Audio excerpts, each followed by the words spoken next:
Ayun po. Ay, nakamute. Kamute pala. Ayun po. Rinig po ba ako? Malinaw po ang boses si teacher.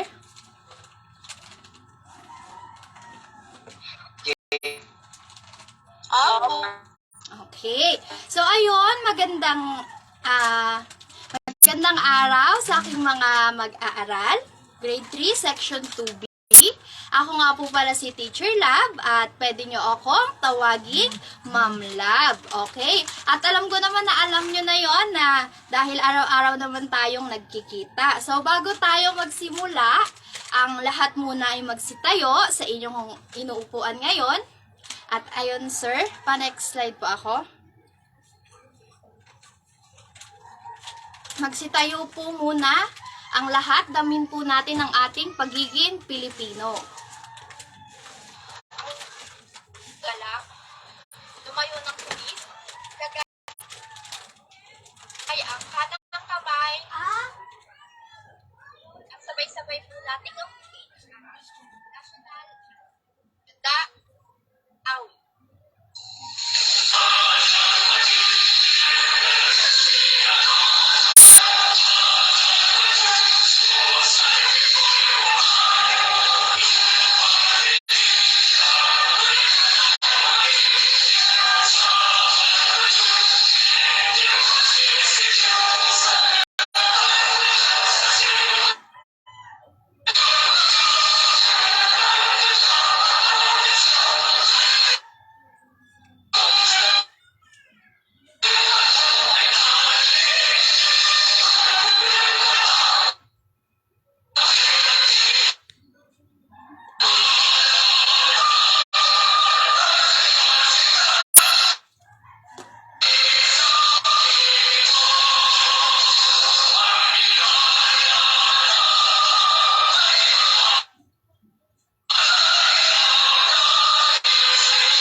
Next slide po tayo.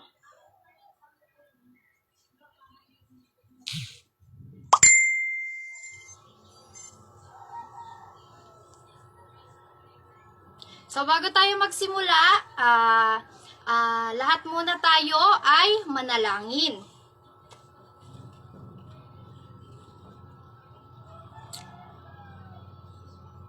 Ang lahat po ay magsiyuko at ipikit po ang ating mga mata. Ialay po natin ang oras na ito sa ating Panginoon. Sa pangalan ng Ama, ng Anak, ng Espiritu Santo. Amen. Ama, maraming salamat sa pinagkaloob niyong panibagong araw sa amin. Naway kami po ay samahan at ingatan sa amin. At sana po ang bawat isa sa amin ay makinig upang tapos po ang talakay. Patawarin niyo rin po kami sa aming pagkakasal. Masalang nagagawa sa inyo araw-araw. Maraming salamat kayo sa amin ng walang kapaguran at walang sawang pagpapatuloy po ang lahat. Dasal sa inyo, Panginoon, ay tinataas po namin ng may puso.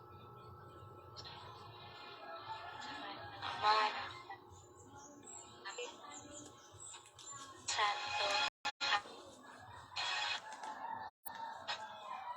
So, ayun, halina at makiindak at damin natin ang pagmamahal ng ating Panginoon sa atin. Magsitayo po tayo ulit lahat.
So, ayun, magandang araw sa inyo. Section 2B, kamusta naman ang bawat isa sa atin?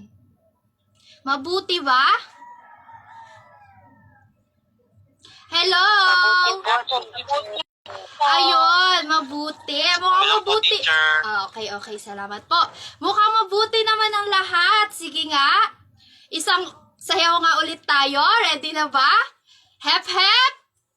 Hooray! O pag sinabi ni ma'am na hep, hep, lahat po ay magsasabi ng hooray.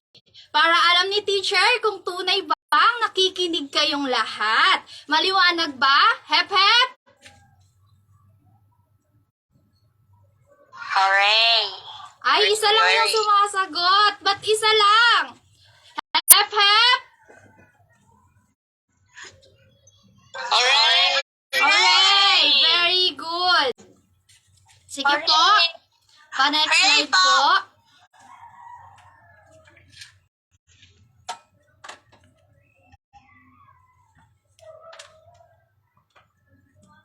Sige po. Pa-next slide po, Sir Gab.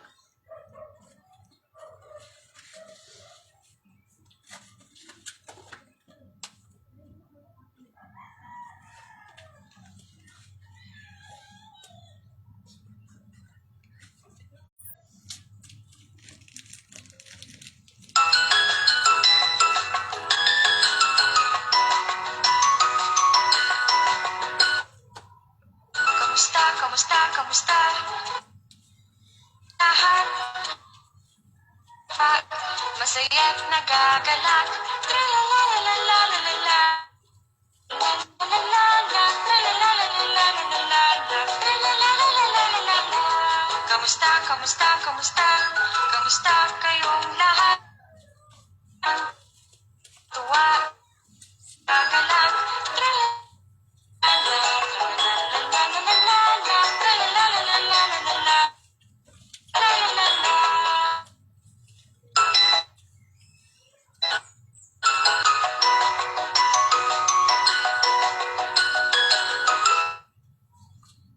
Ayun, next slide po tayo ulit.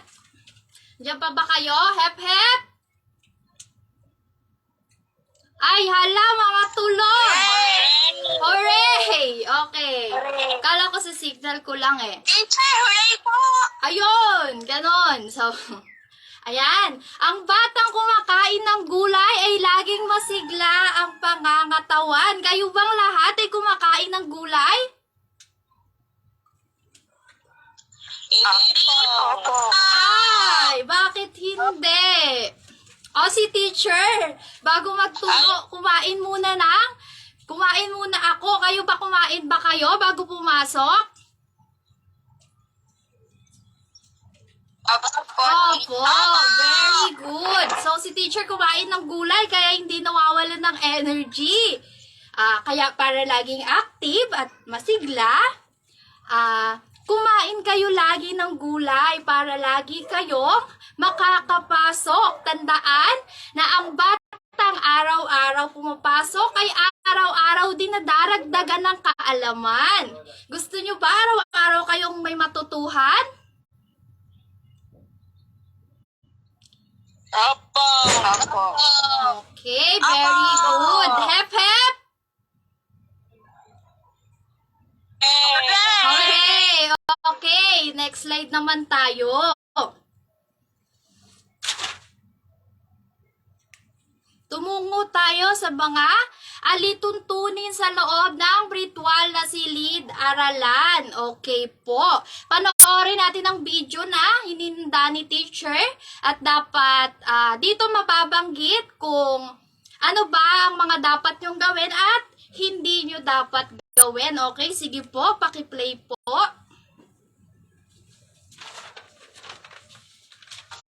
Mga alituntunin na paaralan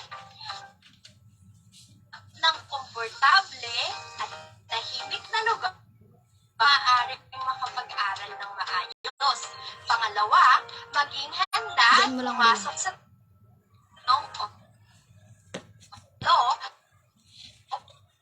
ang mikropono ang nagsasalita. Pang-apat, panatilihing nakabukas ang inyong inyong mga kamera. Tingnan mabuti sa inyong guro bilang tanda ng paggalang. Itaas ang kamay o magtanong sa guro. Makilahok ng masigla sa talakayan. Pangwalo, gamitin ang chat. Pang-siyam, iwasang gumawa ng mga bagay na makakasira sa daloy ng ating talakayan, gaya ng pagkain at pakikipag-usap. Ang 10, ipasa ang mga gawain sa takdang oras.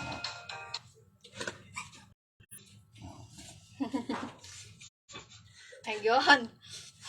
Okay, ngayon, tapos na tayo sa mga alituntunin. Okay? Ulitin lang ni teacher ha, para alam nyo kung gagawin nyo ba o hindi nyo dapat gagawin. So, una, sabi dyan, humanap ng komportable at tahimik na lugar kung saan maaaring makapag-aral lang maayos. Bakit ba? Para tuloy-tuloy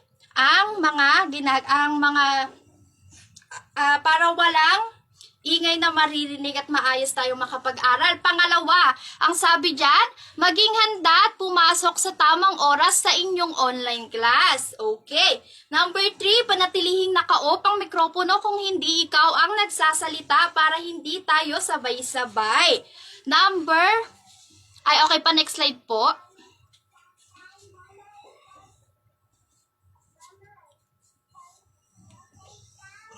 Ayan, number 4, panatilihing nakabukas ang inyong mga kamera para makita natin yung mga mukha yung magaganda at mga pogi. Okay, sige nga, pakita nga ako ng open cam. Ibilang si teacher ng 3 ha. 1. Wala pa ako nakikitang nag-open cam. 2. 3. Hello, hep hep.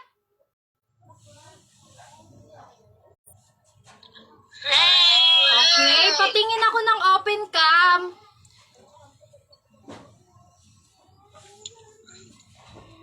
Wala pa akong nakikita. May naka-open cam na ba? Teacher, naka-open na po. Ayun, naka-open na pala. Sorry.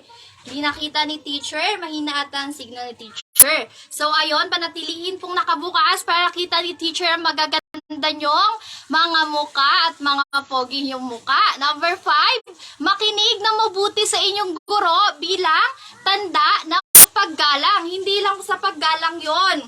Dahil sa pakikinig nyo, may matututuhan kayo. Tama ba? Opo. Okay. Number 6, itaas ang kamay kung nais magsalita o may tanong sa guro. Alam nyo naman yung raise hand button dyan. Next slide po tayo.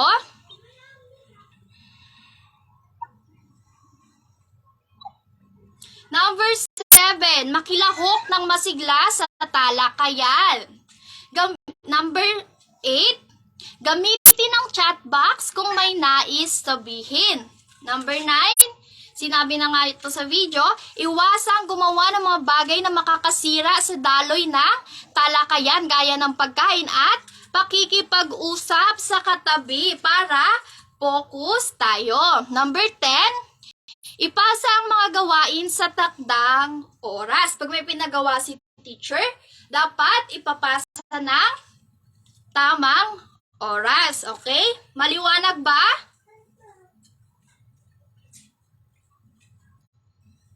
Hep hep!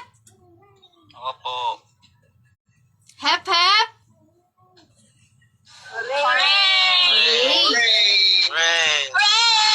O yan, gumising muna kayo mga bata dahil nagtuturo pa si teacher. Ang pagkakaalam ko, ang section 2B ay masisigla at energetic. Bakit parang si teacher lang ang may energy ngayon? Okay, sige. Next slide po tayo. Dahil tapos na tayo sa mga alituntunin ngayon. Kung Naalala nyo pa ang pinag-aralan natin kahapon? Masasagot nyo si teacher. Magtatanong si teacher, okay? Ano nga ba ang pinag-aralan natin kahapon? Sige nga, pakisagot nga ako, Cindy. Pang-uri po, teacher. Ayun, pang-uri. Pag sinabing pang-uri, ano ito, Cindy? Isa po ay salitang nagbibigay turing pangalan. Okay, naglalarawan sa isang pangalan. Kung tunay nga bang nakinig kayong lahat, magbigay kayo ng halimbawa ng salitang pang-uri. Sige, Madeline.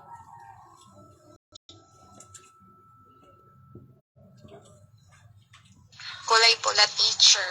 Very good. Kulay pula. Dahil ang pula-pula ito ay naglalarawan. Sige nga, sino pa? Sige nga, Joyce Ann. Maganda po, teacher. Maganda. Okay. Kagaya mo, maganda ka. Number. Sino ang susunod na gusto magbigay ng halimbawa sa na pinag-aralan kahapon? Sige nga, Kim Durano.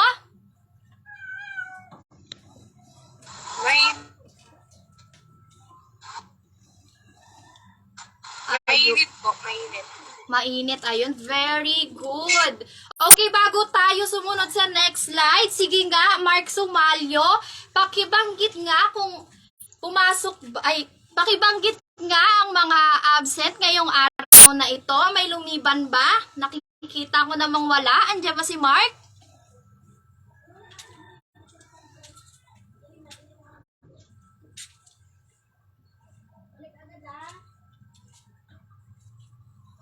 May lumiban ba ngayon sa ating klase? Sige nga, President. Sige nga, President Tobia.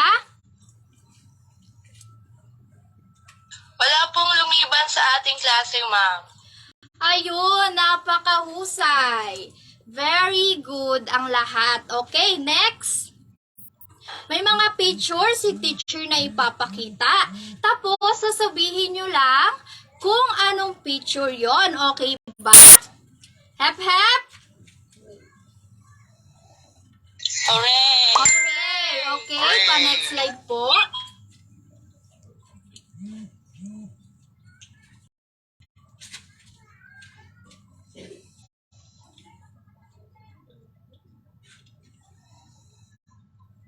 Ayan, sino makakapagsabi ng ginagawa sa number 1? Sige, Cindy.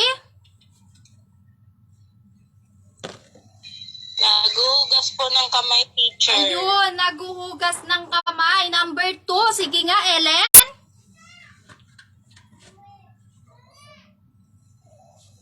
Naglalaba po, teacher. Ayun, naglalaba. Very good. Yes, Katerina.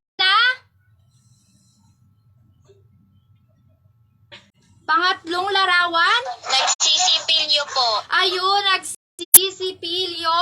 Sige nga, ang pang-apat na larawan. Sige nga, Angelica. Nagbabasa po.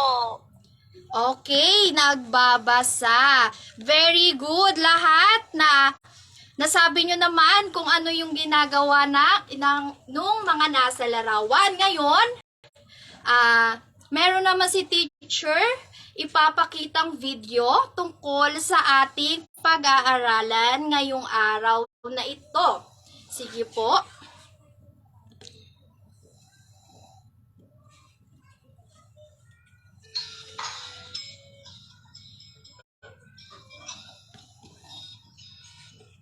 Focus ka naman, Bill. Kung saan ka, umuupo ka eh. Saan? Pagtapos ko na, wag mo agad itaas para alam ko kung saan ako sunod.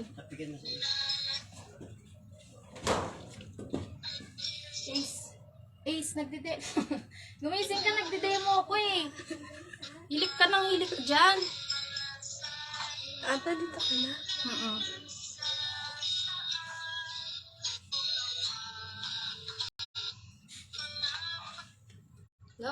Ang tawa ng tawa eh. Nadidistract ako eh.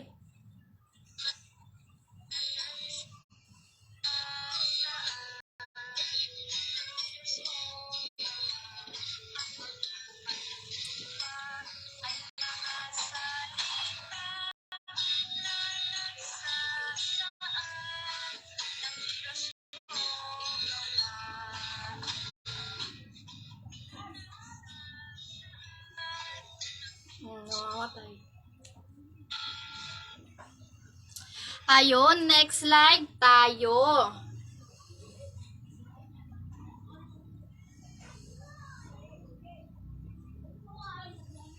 Ngayon, nakita nyo ang mga larawan at video. Ano kaya sa palagay nyo ang ating pag-aaralan ngayon? Sige nga, sinong may idea kung anong pag-aaralan natin ngayon? Sige nga, Marisol.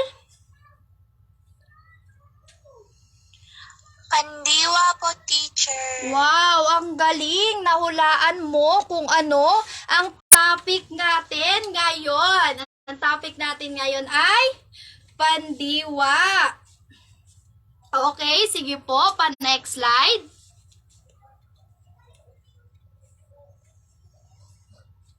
Pandiwa ang topic natin ngayon. Okay, pa-next slide po. Dahil grade 3 na kayo, alam ko namang marunong na kayong bumasa. Sige nga, pakibasa nga ako. Jonabeth?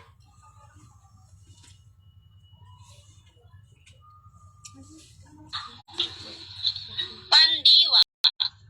Ang pandiwa ay bahagi ng pananalita Iyan, umalis o kayo dito. wika na nagsasaad ng Umalis ka dito. kilos, aksyon o galaw na bagay o hayop.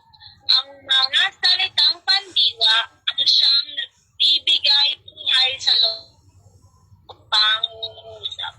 Okay, maraming salamat. Very good.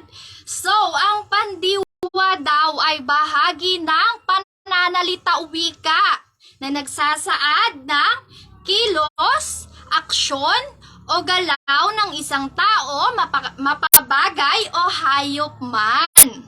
So, ang mga salitang pandiwa daw po ang siyang nagbibigay buhay. Naiintindihan niyo po yung sinasabi ni teacher?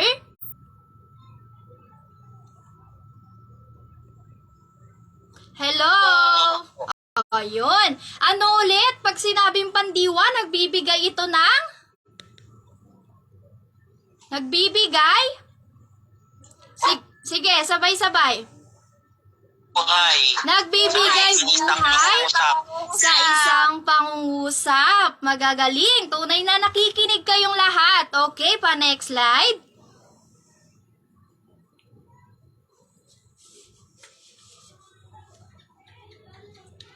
Ayan, pandiwa. Sige nga, pabasa nga ako. Sige nga, anak Marland.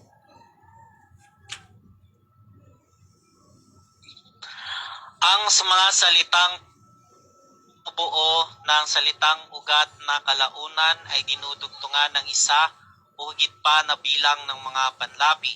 Maaring ito ay hunlapi o mga panlaping nasa hulihan ng salitang ugat, gitlapi o mga panlaping nasa gitna ng salitang ugat, mga salitang nasa unahan ng salitang ugat. Okay, maraming salamat. Very good. So, ayun, ano ba pag sinabi nating salitang ugat? Okay, pag sinabi nating salitang ugat, nakikita nyo po ang nasa, ni teacher? Nakikita po ba? Opo, ayun.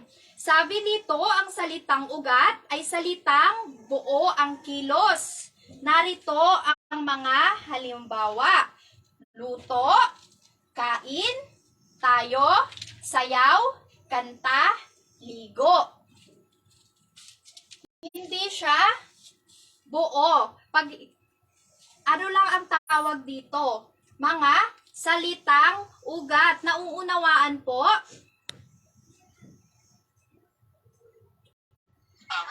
Opo, sige nga. Isa nga sa inyo ang magbigay ng tatlong halimbawa na salitang ugat. Sige nga, Marisol. Buhay, yapak po. Ayun, buhay at yapak. Mukhang si Marisol lang ang estudyante ko dahil siya lang ang nagtataas ng kamay. Gising pa ba ang iba? Ayun. Gray. So, ayun.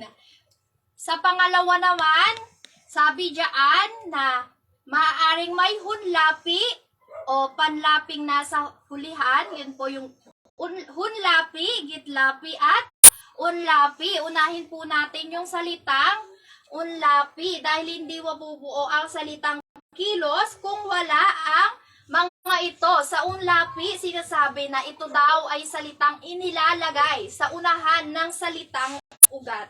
Nakikita niyo po ang halimbawa ni teacher?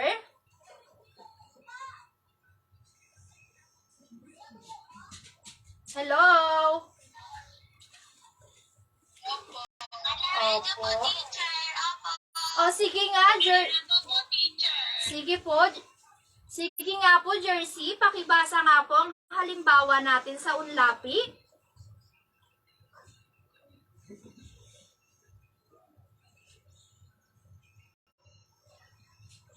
Magsaya. Magsaya. Sige, pakibasa. Nasugat. Nasugat. Very good. Sige nga. Prieto. Ayun, binasa na ni Jersey. Magsaya. Naglaba. Nasugat. Pakain. Makalat. Pagkain. Alin kaya yung mga salitang ugat dyan? Nakikita nyo yung panlaping nilagay? Opo. Sige nga, ano ang mga salitang ugat na nasama sa unlaping binigay ko? Sige nga, Monteclaro.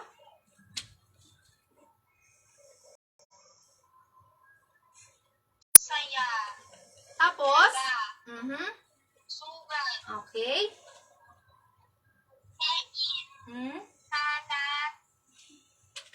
Kain. Ayun, very good. Proceed na tayo sa gitlapi. Naunawaan yung salitang ugat at unlapi?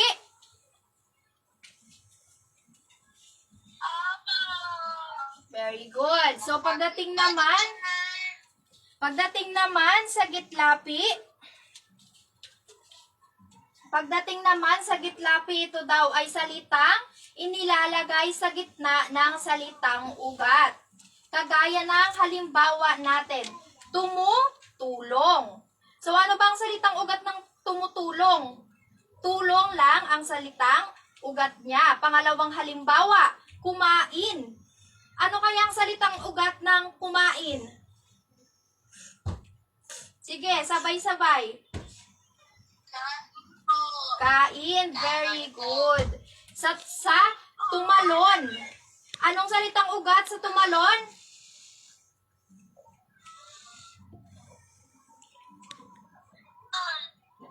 Talon, okay. Ang salitang panlaping ginamit ay mu, ma, na, mu. Kagaya ng tinangay,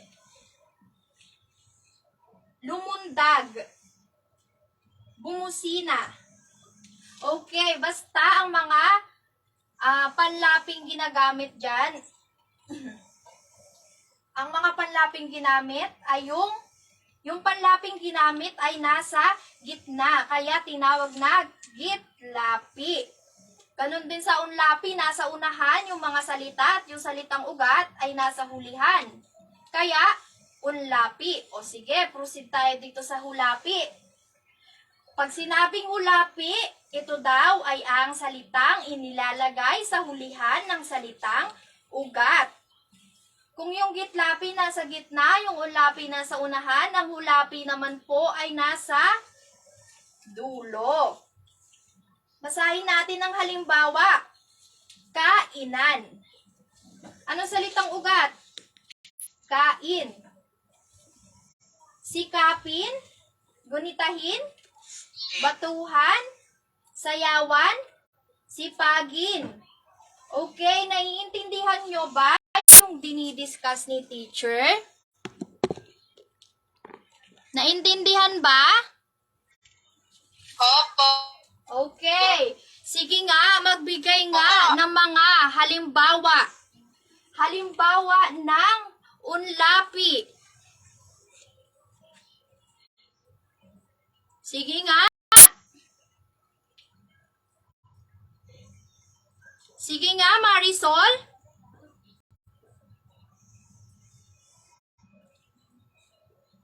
Ganda. Maganda. Ano ang salitang ugat sa salitang maganda? Ganda po. Ganda. Okay. Sige nga, ikaw naman, Marland.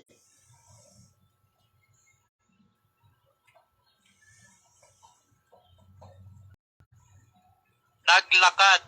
Okay, naglakad. Anong salitang ugat? Lakad. Lakad. Anong panlapi ang ginamit mo? Teacher. Ayun, yung Unlapi. unlapi.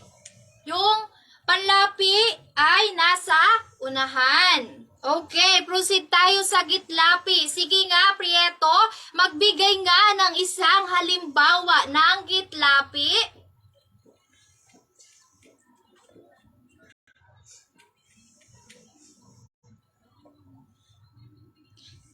Wala? Sige, ikaw na lang. Jonabeth.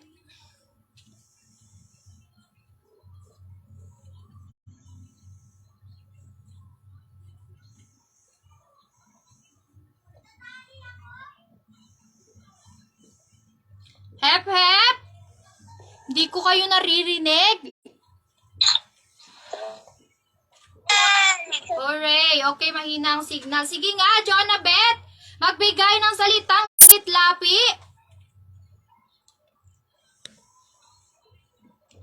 Lumakad po, teacher. Lumakad. Ano ang salitang ugat ng lumakad?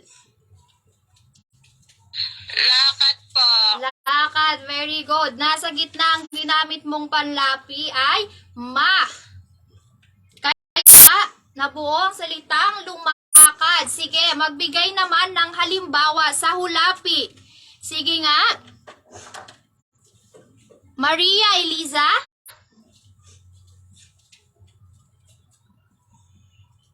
Tawanan po. Tawanan. Ano ang salitang ugat ng tawanan? Tawa. Tawa. Very good. Okay. Proceed tayo sa next slide. Mukhang naunawaan naman ng lahat. Sige nga, next slide nga tayo. Ayun, meron ako ditong inihandang mga pangungusap. Sasabihin nyo lang sa akin kung anong pandiwa ang ginamit at kung unlapi ba to, gitlapi ba to, o hulapi. Ano nga ulit ang salitang pang-uri ay pandiwa, pandiwa? Sige nga, sino makakapagbigay sa akin ng ibig sabihin ng pandiwa?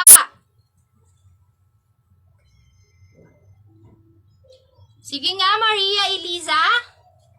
Salitang kilos po. Ayun, salitang kilo. So, maliwanag ba yung sinabi ni teacher? Ibibigay ang salitang kilos at sasabihin kung hulapi, gitlapi ba o hulapi. Sige nga, anak Madeline.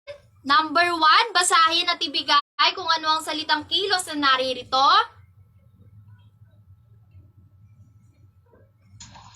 Number 1, teacher, ang bata ng laro sa plaza. Ang salitang kilos, teacher, ay naglalaro po. Ano ba to? Gitlapi? Unlapi?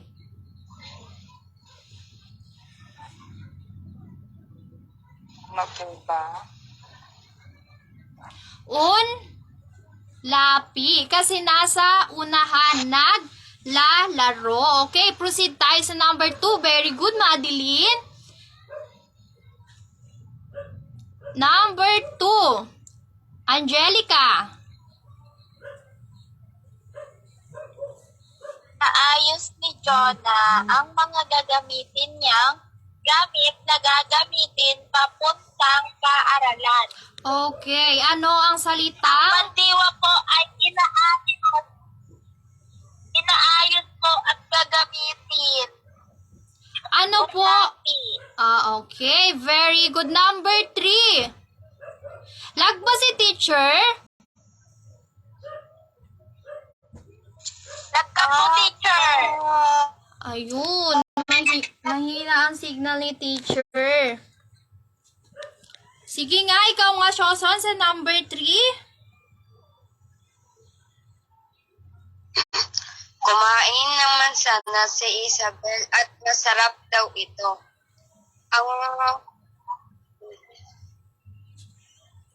Ang salitang ugat ko ay masarap.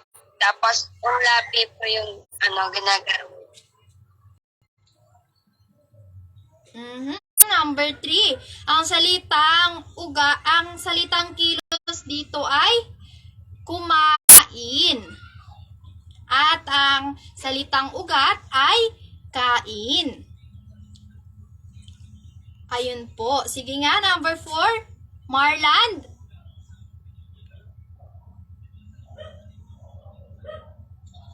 Nilinis ni Anika ang nilinis po yung salitang yung pandiwa po. Tapos unlapi. Ayun. Very good. Number 5. Sige nga, pakibasa. Sige nga, Ellen.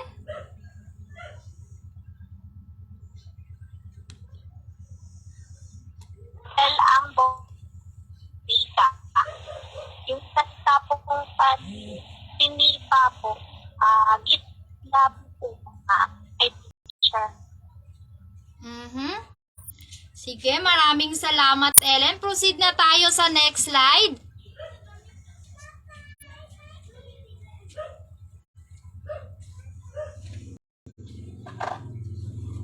Okay, ang lahat po ay tumingin sa akin. Sasabihin nyo lang kung ano ba ang ginagawa ni teacher. Nakikita ba ako?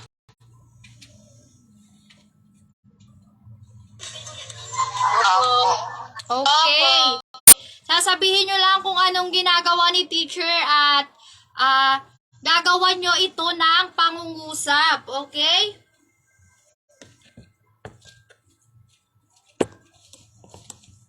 Okay, ito ang unang ipapakita ni teacher sa inyo.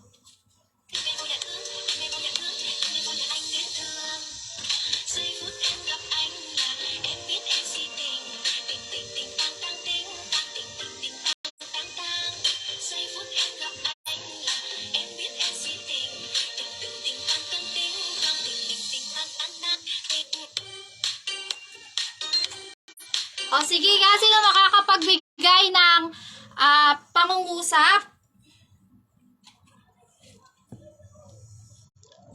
Sige, Angelica.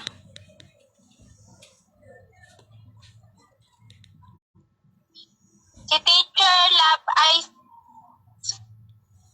Ay, sumasayaw. Very good. Okay, number 2. Ano kayang ginagawa ni teacher? Tingnan si teacher ng mabuti ha. Tumingin sa akin.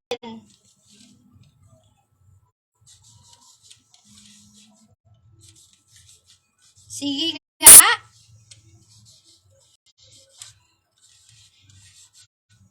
Sige nga. Ano? Sige nga, Marland. Teacher ay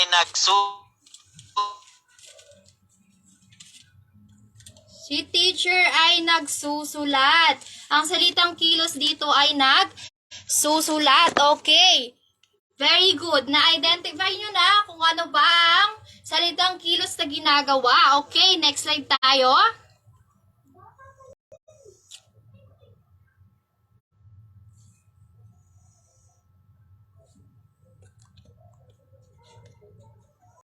Okay, ang bawat grupo, alam nyo na yung mga grupo nyo, binanggit ko na ito nung nakaraang araw. Ang bawat grupo ay binubuo, diba, ng 8 tao.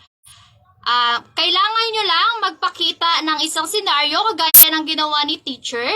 Tapos gagawa nyo rin ito ng pangungusap. Okay? Kailangan maipakita ang kilos na inyong ibibigay.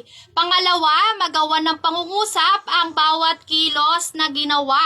Okay, babanggitin ko yung mga pangalan kung sino ang mag-present. Okay, sa unang grupo ay si Marisol. Pangalawa, si Katrina. Pangatlo, si Gab. Pang-apat, si Tobia. Panglima, si Fatima. Okay, sige nga Marisol, magpakita ka nga ng senaryo nagpapakita ng salitang kilos o pandiwa. Sige nga. Sige, mag-open cam.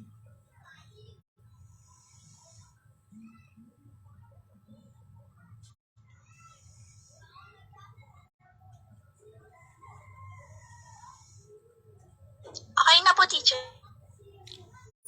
Anong ginawa ni Marisol? Gawa ng pangungusap. Sige nga, Marisol. Teacher, ako po sasagot. Opo. Tol ay uminom ng gatas. Very good. Okay, sa pangalawang grupo tayo. Sige nga, Katrina. Magpakita ng 1 kilos. At gamitin ito sa pangungusap.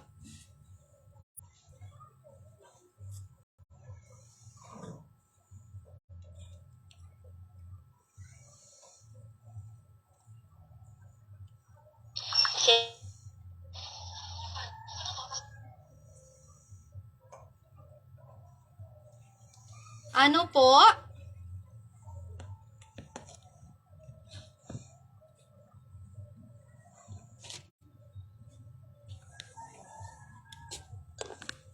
Lag pa rin ba si teacher?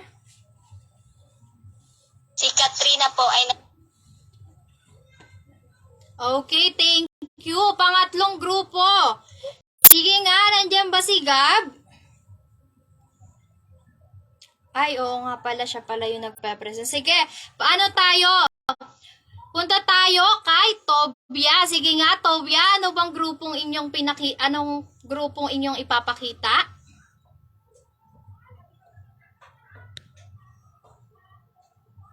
Si Clarice ay pumapalakpak. Okay, ang magpe-present daw sa grupo nila Gab ay si Madeline. Sige nga, Madeline. Pakita mo nga kung anong ginagawa mo at gamitin mo to sa pangungusap.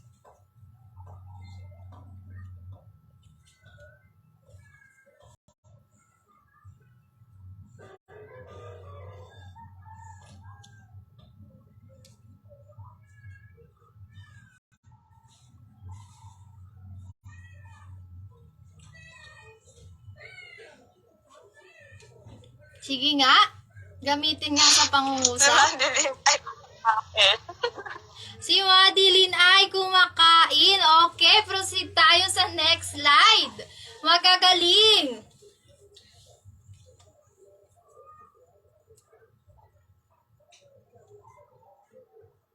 Ang lahat ng grupo ay nakapag-present at meron kayong 3 star at katumbas nito ay 100 puntos. So, umaapaw ang inyong kagalingan. Next slide po tayo.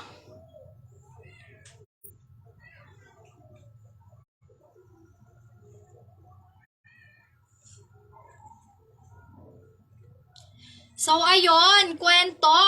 Bagong araw, bagong kwento tayo ngayon. At dahil napabasa ko na ito sa inyo, ito ang inyong takdang aralin noong nakaraang araw. Magtatanong na lang si teacher kung nagbasa kayo. Ang lahat ba ay nagbasa? Nagbasa ba ng kwento? Sige nga, next slide. Ayun, nagbasa sila ng kwento. Next slide tayo. Magtatanong na si teacher kaagad. Okay, sino-sino ba ang tauhan sa kwento na ang aso at si Sed? O sige, ikikwento muna ni teacher isang beses yung kwento para yung mga hindi nagbasa, malaman nila kung ano ba yung buong kwento na ang aso at si Sed. Okay? Sige, umpisahan na natin. Ang aso at si Sed. Si Sed ay mayroong asong alaga. Ang pangalan ay Maui. Ang pangalan ng aso ni Sed ay si Maui. Ayun. Mataba at laging masigla. Okay, hindi makita ni teacher na sa screen. Basahin na lang dito. Ay masigla. Ito ay palaging kumakain ng buto. Isang araw, pumunta sila sa plaza. Naglalaro sila at sobrang saya nilang dalawa. Sobra ang pagmamahal ni Sed sa kanyang aso. Maging sa pagkain ay lagi niyang kasabay. Lahat ng iutos ni Sed ay sinusunod ng kanyang aso. Tumatalon, tumatakbo, at umiikot pa. Hindi pasaway at napakaamo pa. Okay, sino-sino ang tauhan sa kwentong binanggit ni teacher? Sige nga, Marisol. Si Si Zed po at ang kanyang aso. Okay, si Sed. At ang aso niyang si Maui. Si Sed at ang aso niyang si Maui. Okay, proceed tayo sa number 2 na tanong. Ano ang katangian ng aso? Sige nga. Anong katangian ng aso, Ellen?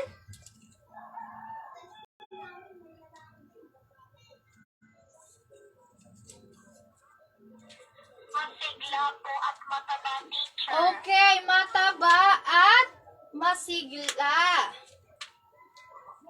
Okay, saan sila pumunta nung isang araw? Sige nga, Marifer.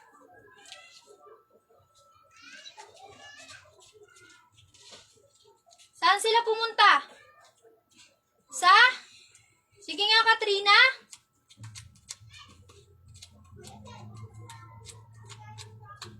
Sa plaza po Sa plaza. Very good. Okay. Lagi silang sabay na? Sabay sila Sabay silang ano? Sige nga, Clarice.